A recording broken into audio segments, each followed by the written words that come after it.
Hey guys, it's Mitch. How's it going? We're taking a look at an issue of Prophet today. We've done that before, but somehow I think this one's going to be a little bit different. We're looking at Prophet number 21 today.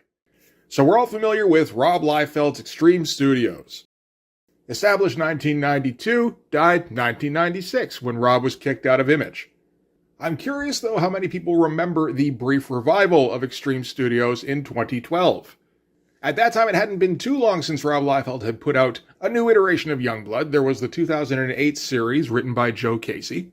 Lasted all of 9 issues, left an impression. But in 2012, Rob Liefeld was in kind of an interesting spot. He'd just come off of doing some work for hire for DC. Doing a new Hawk and Dove miniseries, he did some work on Grifter, on Deathstroke, and on Savage Hawkman.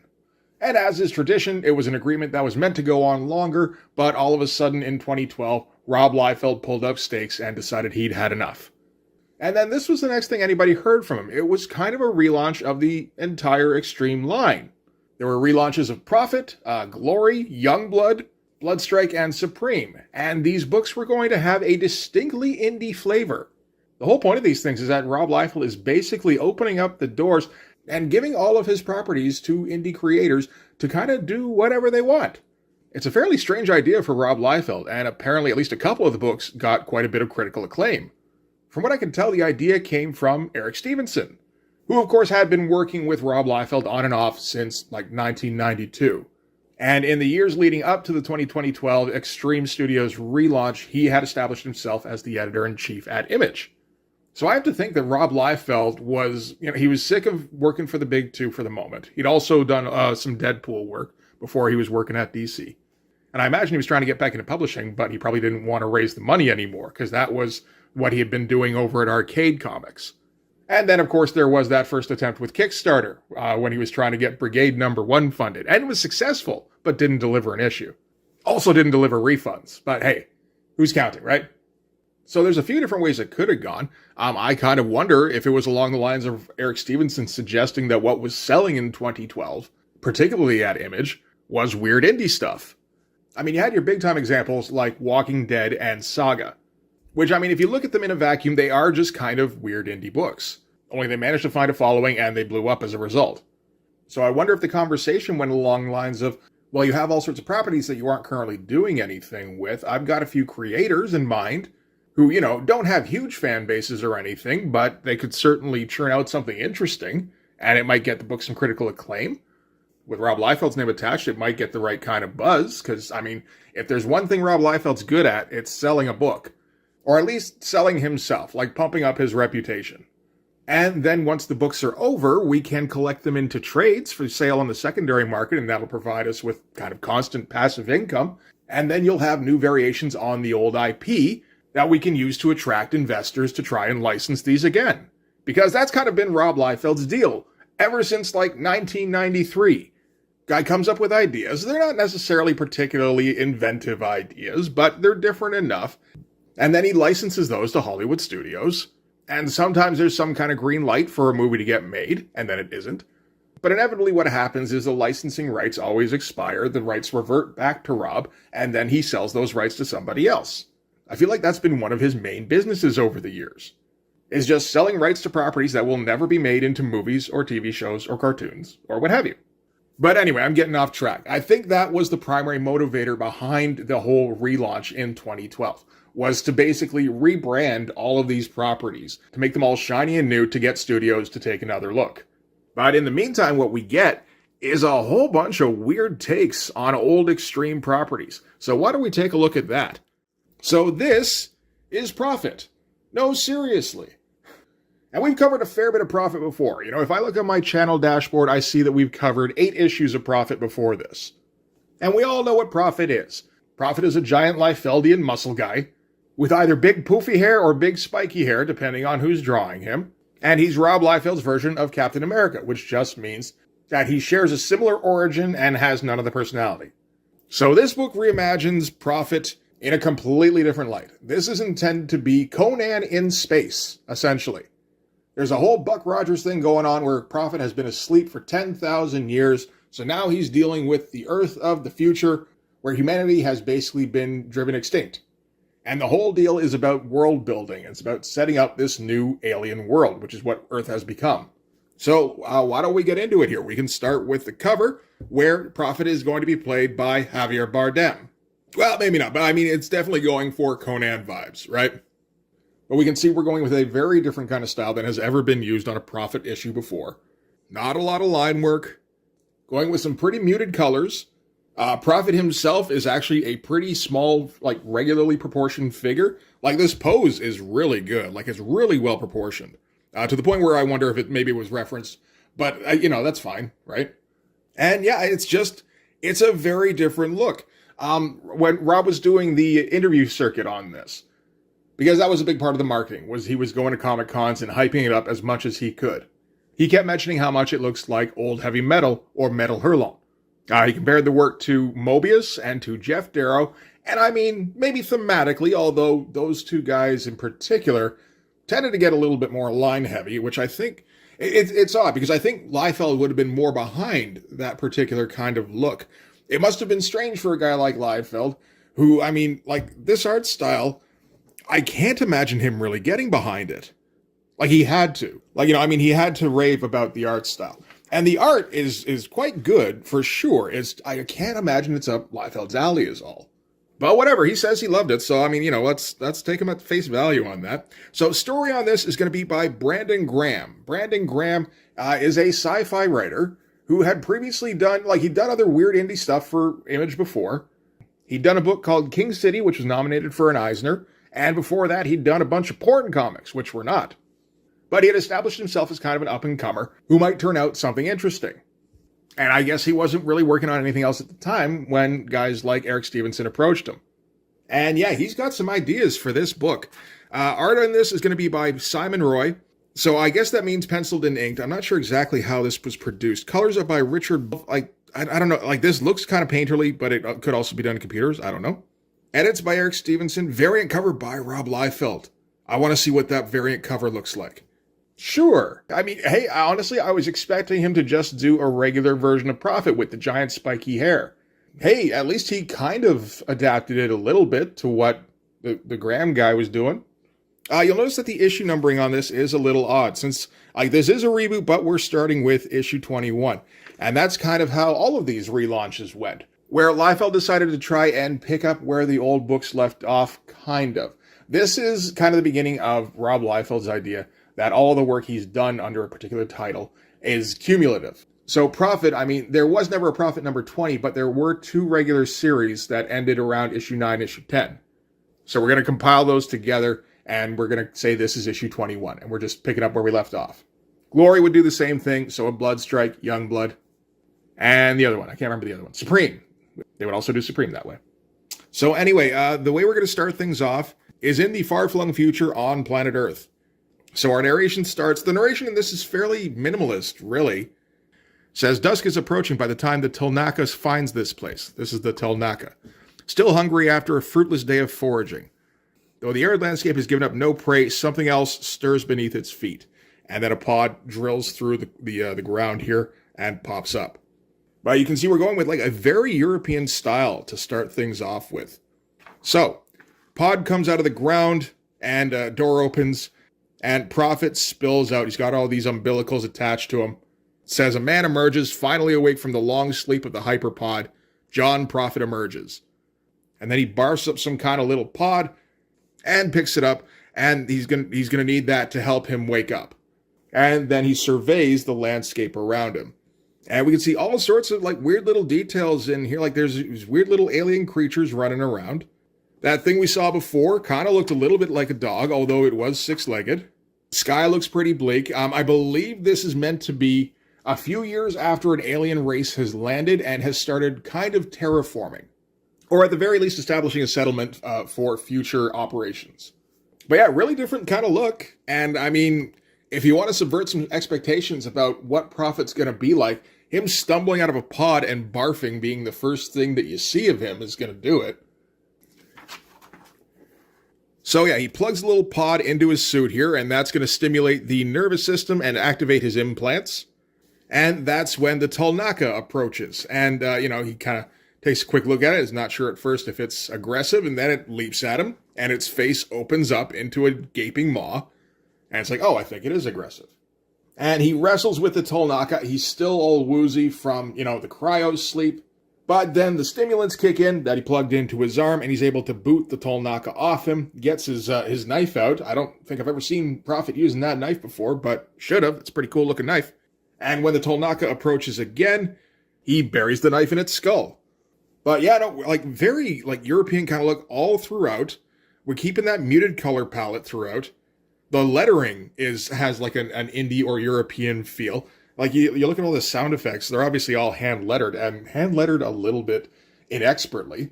But I mean, since it's all consistent, you don't really think twice about it, I don't think. I mean, your brain registers like, oh, that's a weird way to do sound effects. Okay, sure. But if he keeps it up over the course of the issue, eventually it just kind of fades into the background. So, he skins and butchers the Tolnaka, and we're going to get a description about what he finds during the butchering process. It says, inside its carcass, he finds a single organ operating as both its lungs and heart. Inside its stomach, 4 fingers, thumb, and a palm bitten off at the wrist. Okay, so the humans aren't completely extinct at this point, or at least, like some kind of humanoid-type creature. So, having finished butchering the Tolnaka, Prophet's going to go through his inventory, which is kind of fun, to be honest. So he's just looking at everything here. It says Pure 5 tube and biomat spray are damaged. He's got razor wire. He's got a density tarp. He's got Synergy and protein pills. He's got climbing filament, heat pad, binoculars, his knife, and a flint strike. All of these accessories come with the new Conan-themed Prophet action figure. But yeah, we get kind of our first close-up on Prophet here. He's kind of an ugly dude. He's not meant to look cool or anything. That's not the point of this comic.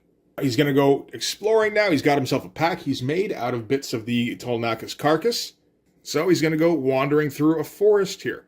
And I mean, everything looks very nice, really. I like the way the backgrounds are done. There's a good, again, uniform attention to detail. I'm not big on how he draws figures, but that's okay. I'm a guy who prefers like a 90s aesthetic, or something kind of analogous anyway. This kind of stuff where everything looks kind of rough and, there are amateurish looking parts to it, but again, I feel like those are intentional. It's not really designed to grab a guy like me right off the bat. So then the question is, can the story grab you off the bat? Or can the world building, like the feel of the book? And the strongest thing in this book is the feel. He spends the next few days wandering through the forest, comes across more Tolnaka, like a whole herd of them, and it says here, made more deadly by the cunning parasites that have bonded to them. We can see one latched onto this one's brain. Parasites seem like they're going to be kind of a recurring element in this book. On his second morning awake, he manages to catch something called a hybercull and kills it, tries to eat it, finds out it's not edible. It's like, okay, I'm not going to bother trying to kill those again. And from there on, he's going to stick to the stuff he knows that he can eat. Like overgrown squirrel here by the looks of it. And, still wandering, comes across an old rusted hulk of a ship. Says, it's obviously been laying here quite some time, given how advanced the rust is, but still the technology is far beyond anything he's ever seen. So again, giving you an idea of the time frame if you're not familiar with all of the advanced hype that Liefeld has been doing. Comes up over a ridge and finds a little outpost here. And this is apparently an Unaka meat farm. So these are aliens that have landed on Earth and are colonizing it. And they set themselves up a little outpost here. And we get Prophet using these little binocular things as he scans around. And we get all the little close-ups with the arrow pointing to what he's looking at, which I like quite a bit. That's kind of cool. Prophet still hasn't said anything. He doesn't speak very much in this issue. The whole thing I said at the beginning about how in the original iteration of Prophet, he didn't have much of a personality, that hasn't changed a whole lot. But here they're using it in more of a Conan kind of way, where he's like taciturn, stoic, uber-competent man.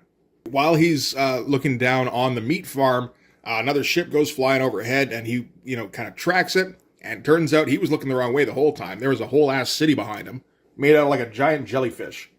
And from there, we're going to cut to what I assume is a dream, with what could be Kirby. I'm not for sure, but he's kind of sitting with his, floating with his back to Prophet, saying, John, it's starting again, and then Prophet awakes with a start. Very interesting looking imagery here with, again, what I assume is Kirby sitting in what I assume is like a heart, something like that. But, so what's happened is Prophet has gone to the Jellyfish City, And he's rented himself a room, which basically is like a little pustule thing, because everything here is kind of organic and gross. That's like one of the themes.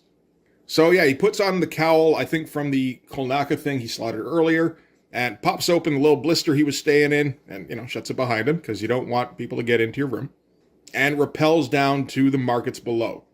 So the deal now is that Prophet is looking for a contact. So when he was awoken, he didn't know what his mission was. That's not the kind of thing that you get when you're in the pod, and there's no way to give you new instructions once you're in there, I suppose. So you just get in there and have faith that when you get woken up, whenever that is, there's going to be somebody that you can contact who will give you instructions. I'm not sure exactly how it was decided who was going to be his contact or how they knew he was awake. I mean, I guess probably his pod was activated by somebody. I don't know, we don't get a whole lot of details in this first issue here. It is kind of a lengthy run, though, to be honest, like a bit more than I was expecting. This goes all the way up to issue 45. And then there are 2 miniseries after this, also by Brandon Graham. There's Earth War and there's Strike File. So, I mean, it was able to get a little bit of success. I get the feeling this was the most successful comic out of the line, anyway. Which isn't saying a whole lot. I mean, we'll cover what the sales were at the end of this. But it's not impressive. Anyway, here we get a little bit of information about the alien society. It says, most that live on the ground level are working caste. So the alien society is a caste system. It says, most that live on this ground level are working caste. The soldier class are the ones he has to watch out for. Drones mind their own work, and the breeders seem to have nothing better to do but be entertained. The higher castes don't come down this low. And we finish this page saying, even with his enhanced stomach, John still can't eat most of their mold foods. Luckily for him, they also eat a lot of meat from the Unaka meat farm. He just has to get it before they do much to it. So, yeah, we're just spending a little bit of time world building right now, really. A little bit more world building as we describe the city that he's been staying in. Turns out that this is the craft of the aliens, which is a specifically bred organism that takes the alien race through space, lands on a planet, and then dies. And after it dies, it's been bred to rot slowly enough that the inhabitants can use it as a base to grow their fermentation from. I don't know. There's a lot of fermenting in this society. And I assume that the idea is that they expand out after that. It's a neat idea for an alien race. So anyway, he's going to descend down into the core of the ship, where the air is significantly different. It's much thicker. His body has largely adapted to it because that's what it's built to do. But even then, this place seems to be kind of tough to walk through. And it says his dreams told him the place and the time to be down here. This is the spot. He knows it like an itch. I got more of these like just weird alien landscapes all over. It's cool looking stuff. Like all these like fungi sticking out from the entrance here. So he's waiting for a second, and then there's a rumble, and another pod springs up from the ground. And what's inside the pod is another kind of parasite that's called a dole mantle and a translator ball. So there's a little bit of equipment for him to use here to give him a bit of an edge. Again, with the parasite stuff, this is basically like a carapace that's going to latch onto his back and is going to help to defend him against attacks. Also seems to act as a bit of a light source. Anyway, he was saying earlier how none of the worker castes ever come down to this place. Nobody comes down to this place unless they've basically been exiled from the community. So anybody down here is, a renegade. So just by coming in here, he's kind of putting himself at risk, which Prophet obviously is not going to worry too much about. But once, he pulls on his carapace and he's got his pod, there's somebody down there who's taking some shots at him. And he just kind of stands there and lets the dole mantle take the hit. And it turns out whatever was shot at him is alive, because everything here pretty much seems to be alive. It says it knocks the live ammunition away before it can sink its claws in and grow. And then Prophet approaches his attackers and starts beating them furiously. Although not done in a way that would be cool, it's just kind of done in a matter-of-fact way, and like we're not even going to stick around for the fight. Because again, that's not what this comic's about. I'm sure there's going to be some exciting action stuff, but right now this is all pretty perfunctory. This isn't really a threat to Prophet. Their weapons can't hurt him, and they're no match for him physically. So we don't really need to see the fight.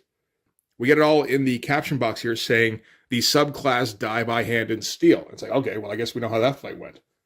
And I get the impression this is going to be the deal for Prophet over these first few issues, where we kind of establish him as, like what you would expect, really, where he's like a fish out of water. Stranger in a strange land, but he retains that Conan type of competence. Where if he faces some kind of physical threat, if the threat is his size or smaller, then he's just going to win by default pretty much. And if the threat is larger, he's probably going to have to win by some kind of cunning. It is interesting to read a Prophet comic where the whole point of the comic, though, isn't just building up to a fight. But I mean, if we're being honest, this isn't really a Prophet comic anyway.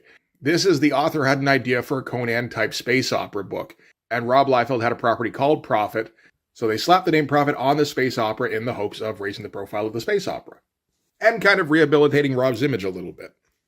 So, anyway, having killed the threat, having gotten his new accessories, says John hurries back to his pod base. Now that he has his tools, it won't be long until he can meet his contact and learn of his mission.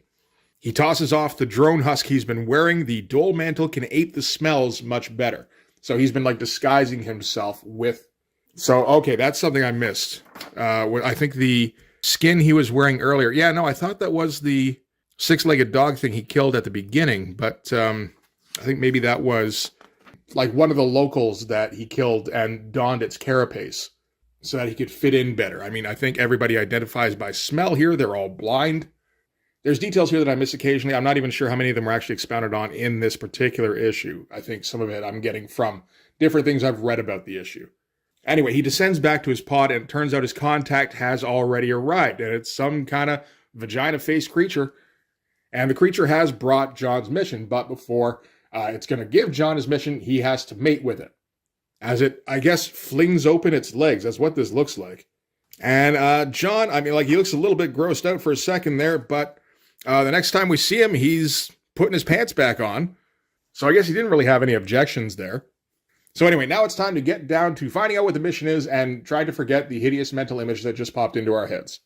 So the contact says that the city wasn't here when we were meant to meet. Says we both slept too long. And a little bit more talking about the world, talking about the old Earth Empire. But anyway, the mission is that in orbit around the world is the GOD satellite. So Prophet has to... Okay, I'm going to need the glasses for this.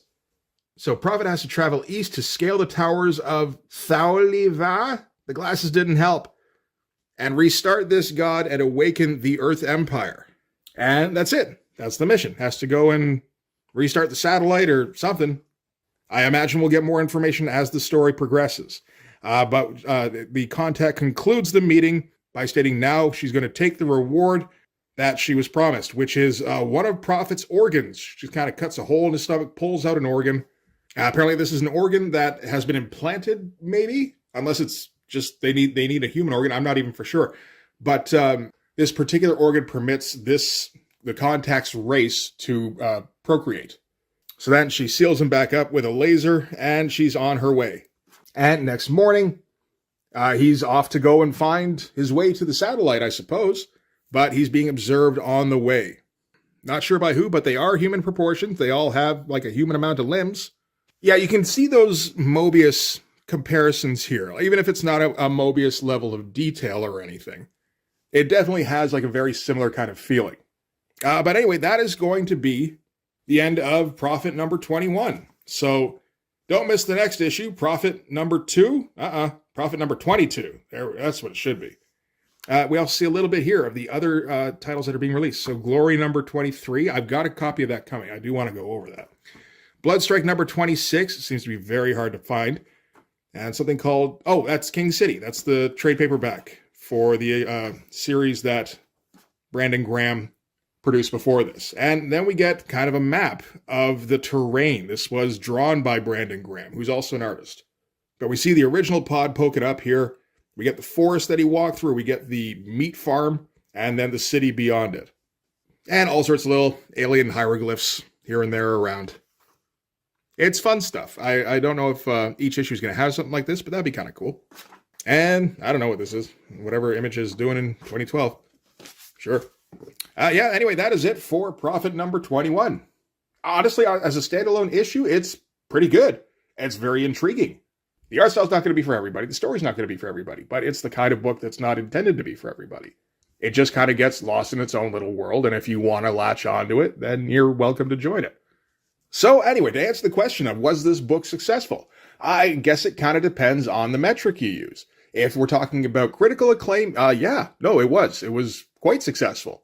Didn't win any awards or anything as far as I can tell, but all the reviews tend to kind of rave about it. I read a review by the Comics Journal that was fairly glowing, which is not something the Comics Journal, would generally like to do, particularly with an Image comic, I would think. I will say that the reviewer seemed only vaguely aware that the character of Prophet had previously been an Image character. But yeah, no, it definitely, when it was read, people usually walked away with a positive impression. And it seems to have lasted the longest out of the Extreme Studios 2012 relaunch books, like I said, going until issue 45, which, I mean, again, is something to celebrate. So was it successful financially? Hell no. From what I can tell from the website Comic-Chron, sales of Prophet never exceeded 7,000 copies. Not 70,000, not 17,000, 7,000. And that pattern is repeated across the entire 2012 Extreme relaunch line. Some of those other books might have exceeded 7,000. They didn't exceed 10.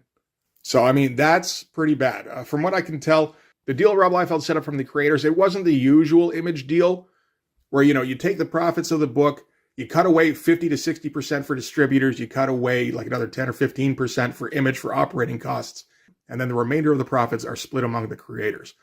So if that were the case, they would have gotten like peanuts. But apparently Rob Liefeld negotiated some kind of essentially work for hire contracts where he was giving them page rates. They were pretty low page rates, like not even industry standard by the sound of it. But the idea was that they would all also get royalties for any kind of reprints, as well as an interest in any kind of licensing that was done afterwards. I don't know if that includes a percentage of the licensing fees that Rob Liefeld may or may not have collected on any of these, but, if that was the case, then I think that's all right. From what I can tell, every creator that worked with Rob during the relaunch was kind of shocked by how good he was to work with. It sounds like he was very hands-off. He let them do whatever they wanted. He was very enthusiastic with whatever they wanted to do. And he hyped it out the ass. Didn't help him too much in terms of sales. Again, not of floppies. But that wasn't necessarily the goal. The goal was more for making graphic novels and having those as a perpetual revenue stream, and then licensing the rebranded properties for new movies or cartoons or TV shows. None of those have ever come around yet, but then again, it's only been 14 years. That kind of thing can take a lot of time, and I think these have a whole lot more potential for licensing than your typical Liefeld properties, I will say that. So anyway, those trades are out there. Honestly, I'd recommend checking it out.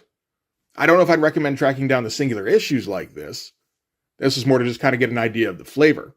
But like if you can find a copy of the first book, which, you might be able to in a bookstore or something, I think it's probably worth checking out and seeing if it goes anywhere. The concept anyway is definitely interesting. Any kind of take on a Conan style story, it's kind of hard to fuck that up. And I mean, for Rob Liefeld, I kind of have to give him kudos for going along with this. I don't know how confident he was that this would be successful. I have to imagine at some points he had like severe doubts. And when the sales numbers came in for how many copies are actually getting sold, I imagine he wasn't too happy about that. Liefeld always assumes that once his name is attached to something, he can probably get 50,000 or 100,000 copies of whatever sold. But as far as I can find, he's never said anything along those lines. He's always been like, nope, this was a success, which is what Rob Liefeld always says. Everything he's ever done has been a success.